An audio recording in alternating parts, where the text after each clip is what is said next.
Hello, Juche Gang comrades. Today I want to refute an article which was written by Robert Kelly for realclearworld.com. Now, this article was written back in 2015, however, I feel it's important to discuss it as it contains a number of criticisms about the DPRK which tend to crop up quite often. To ensure that I haven't taken anything out of context, the article can be found in the description, so please feel free to read it yourself. Now let us begin picking apart this article and its shortcomings.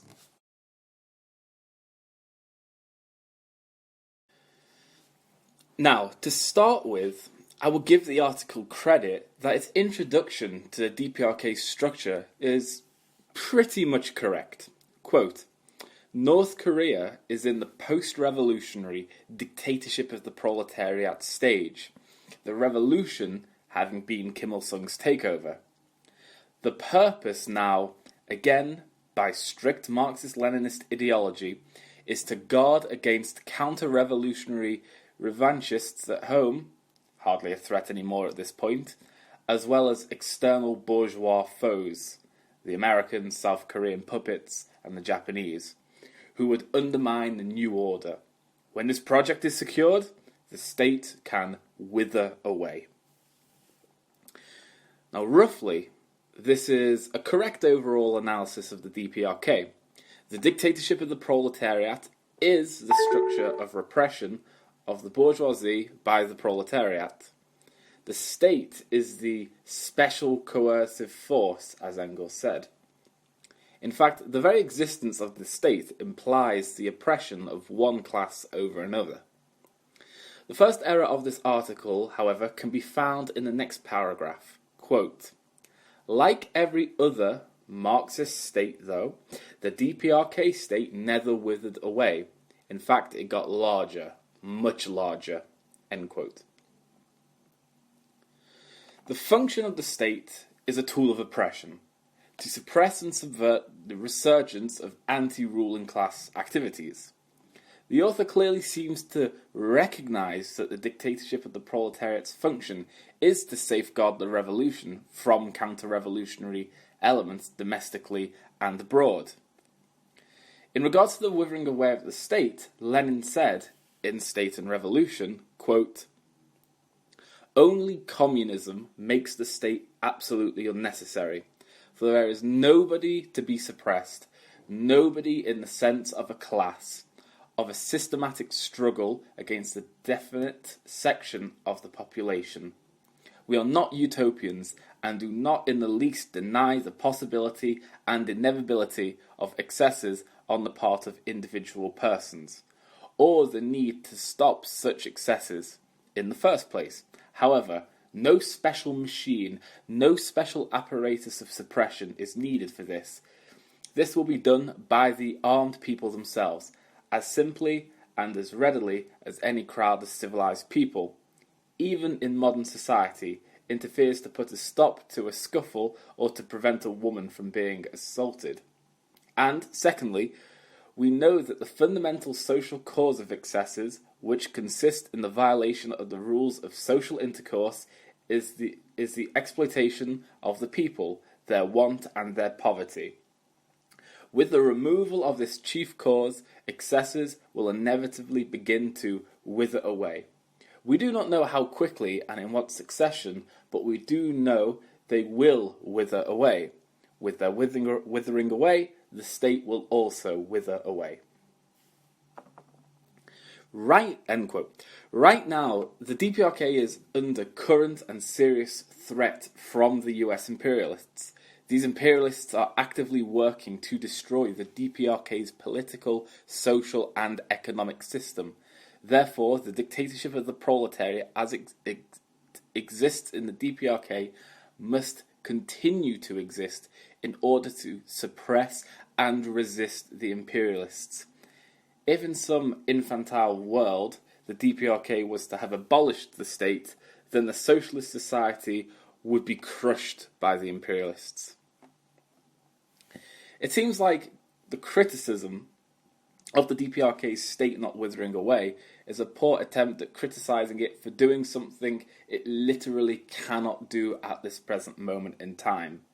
And it seems strange that the author would say and realise that the bourgeoisie, the imperialists exist, and the dictatorship of the proletariat is there to resist the imperialists, but at the same time, the state hasn't withered away.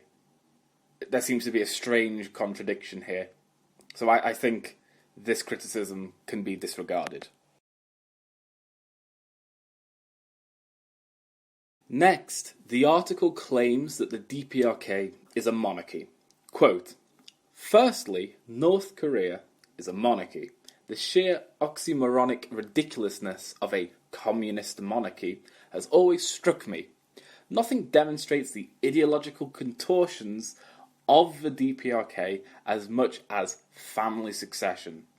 That is a feudal practice, of course, which is exactly the type of thing communism was supposed to eliminate as backwards and repressive." End quote. I actually agree with the author saying that a communist monarchy is ridiculous, so it's relieving that the DPRK cannot be described as such. Comrade Shane made an excellent video regarding the DPRK's leadership structure, and I recommend that you go and watch it. The link can be found in the comments. However, to give a brief overview, power in the DPRK has actually been diffused over time. Kim Il-sung was the president. This position was head of state, head of government, and commander-in-chief. After Kim Il-sung died, the position of president was abolished and split into president of the presidium, head of government, premier of the cabinet, head of state, and the National Defense Commission, chairman of the National Defense Commission, which was commander-in-chief. Now, Kim Jong-il only inhabited the position of chairman of the National Defense Commission and as the general secretary of the Workers' Party. After Kim Jong-il's death, the position of general secretary was abolished and dissolved into first secretary, second secretary, and so on. As of today, Kim Jong-un is chairman of the Workers' Party of Korea and of the State Affairs Commission.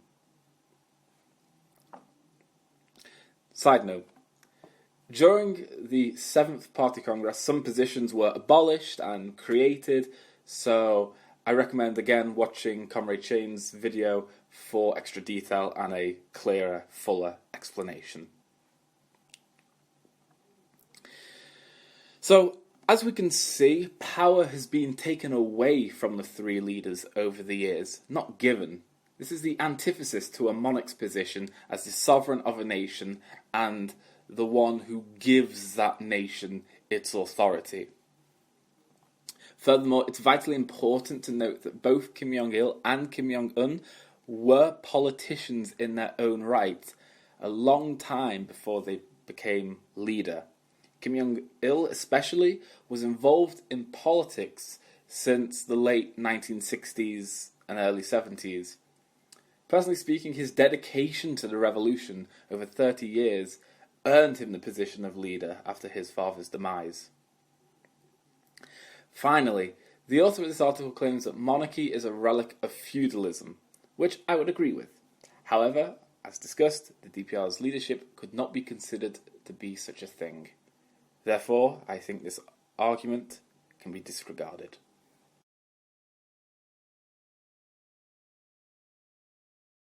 Next, the article states the following, quote, "The second deviation is North Korea's flirtation with nationalism, racism, and arguably fascism. It's pretty well established that North Korean ideology emphasizes the unique racial characteristics of the Korean people. This, too, is a pretty egregious violation of 20th century Marxism-Leninism," end quote. Now, nationalism has become a very dirty word in the West and conjures up all kinds of nasty images of skinheads, swastikas, and concentration camps. Certainly these images, which are conjured up, were involved with those who carried out their policies under the banner of nationalism. However, nationalism takes many different shapes and shades. Much like the state, nationalism can take the form of bourgeois nationalism, which in essence is the veiling of class interests in the guise of national interests. This type of nationalism is nationally exclusive, chauvinistic, and egotistical. Take the example of the British bourgeois nationalists and British bourgeois nationalism. It manifests itself as being pro-British Empire and against immigration from especially Eastern Europe. Those who carry out this form of nationalism are consciously or not carrying out the class interests of the British bourgeoisie. Recount Brexit and its appeal to these bourgeois nationalists who think they are upholding and preserving the nation by withdrawing from Europe, but in reality are doing nothing but serving the interests of the domestic bourgeoisie. Kim Jong-il said on having a correct understanding of nationalism, quote, "The bourgeoisie disguised their class interests as national interests and used nationalism as an ideological instrument for solidifying their class domination. This led nationalism to be understood among the people as a bourgeois ideology that runs counter to the national interests.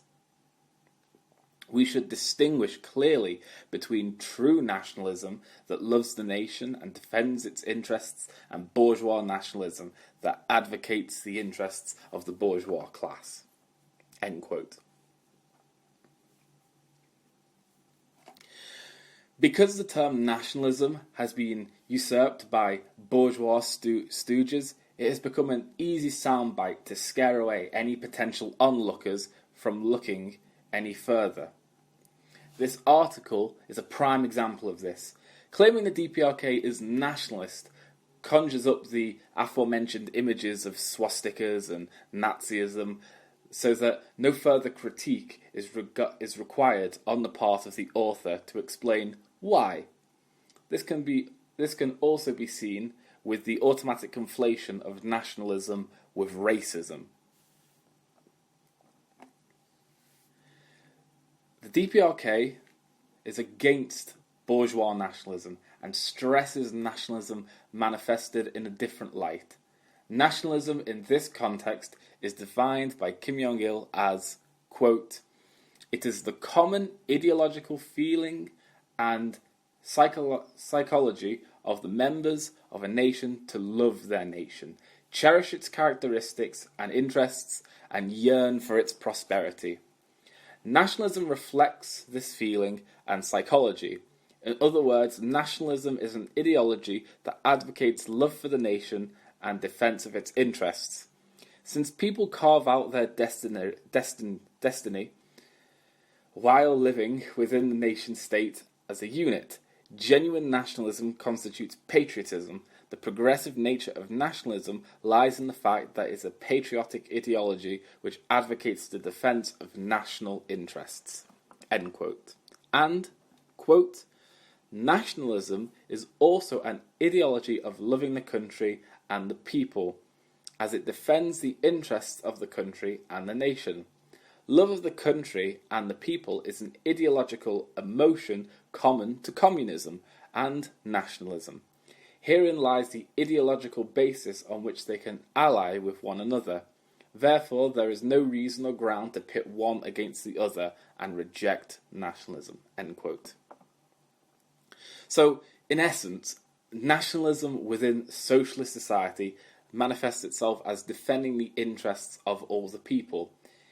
In a nutshell, this form of nationalism is akin to the opposite of bourgeois nationalism and could be labelled as proletarian nationalism. Proletarian nationalism truly defends the interests of the masses and strives for their independence. The masses of workers, peasants, and intellectuals are who proletarian nationalists defend and uphold. Clearly, this is an antithesis to bourgeois nationalism, which defends the interests of the bourgeoisie, whereas proletarian nationalism defends the interests of course, the proletariat. Finally, in regards to nationalism, bourgeois nationalism is infected by racism. Racism is an anti-materialist outlook and is rejected by all, or should be rejected by all socialists and communists. Racism plays a large role in bourgeois nationalism as a justification for their activities. Proletarian nationalism, linked to communism, takes a materialist approach to race and biology. Kim Jong-il stated the following in Let Us Highly Develop the Korean Nation First policy, quote, "The excellence of our nation that we emphasize has nothing in common with racism or national chauvinism. We do not assert that Koreans' biological constitution is more developed than those of other nations. Defining the superiority of a nation according to biological or ethnic characteristics is the practice of reactionary bourgeois ethnology."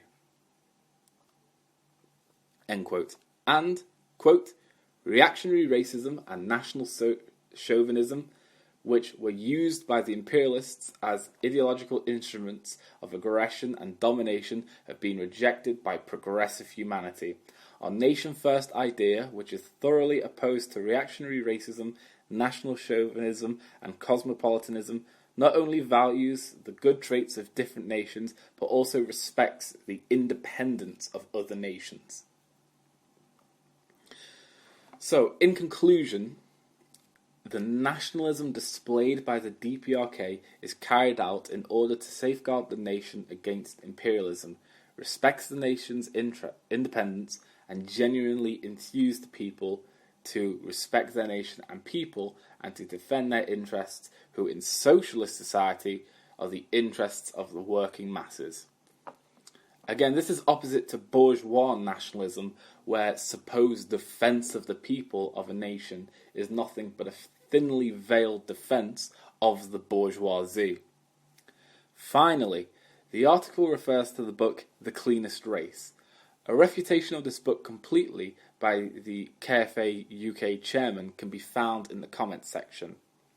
Also, Kim Jong-il talked about the relationship of nationalism and internationalism. This won't be covered in this video, but if anyone is interested in a video on the future on this topic, then feel free to let us know. The final criticism brought up by the author can be summed up in the following statement, quote, "North Korea has effectively given up public distribution or socialism in exchange for informal marketization coupled with oligarchic rent-seeking. If one defines socialism as economic distribution guided by the state, then this collapsed in North Korea in the late 1990s. End quote. Now, there's a few things which need to be discussed here. First of all, the definition of socialism, I think, is incorrect. If one does define socialism as economic distribution guided by the state, then one can easily apply this definition to capitalist nations such as the United Kingdom. Taxation in the UK helps to fund social programs like child and disability benefits. Is this not a form of economic distribution guided by the state? I think so. Is this socialist? No. Socialism isn't economic distribution guided by the state.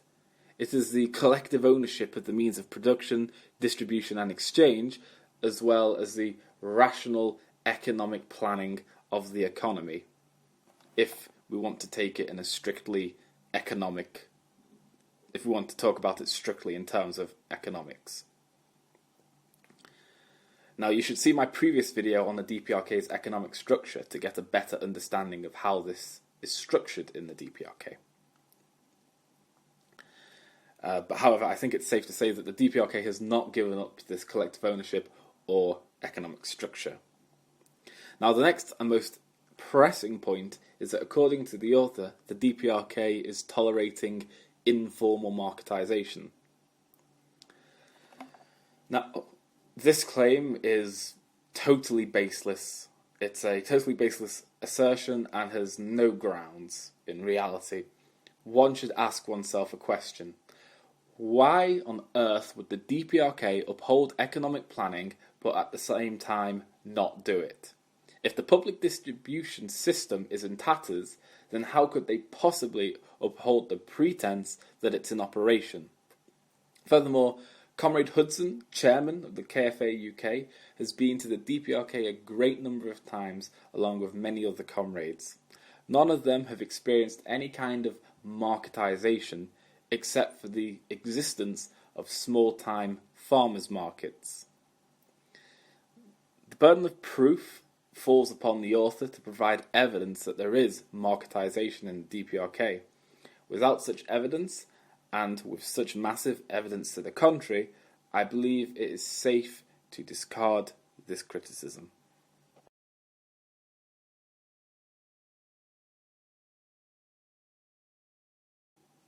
In conclusion, 4 criticisms were raised in this article, and all 4 were based on assertions and no real evidence at all. This is a common tactic of many anti-DPRK outlets. This article in particular has attached labels to the DPRK as poor excuses to discredit it as a socialist nation. The term monarchy conjures up ideas of anti-democracy, nationalism, of racism and national chauvinism, and finally marketisation as anti-economic planning. I hope I've shown that these are lies and fabrications and should be discarded by all socialists and communists as criticisms of the DPRK. Thank you all very much for watching. I hope you all enjoyed this video. This is Comrade Echo, and until next time,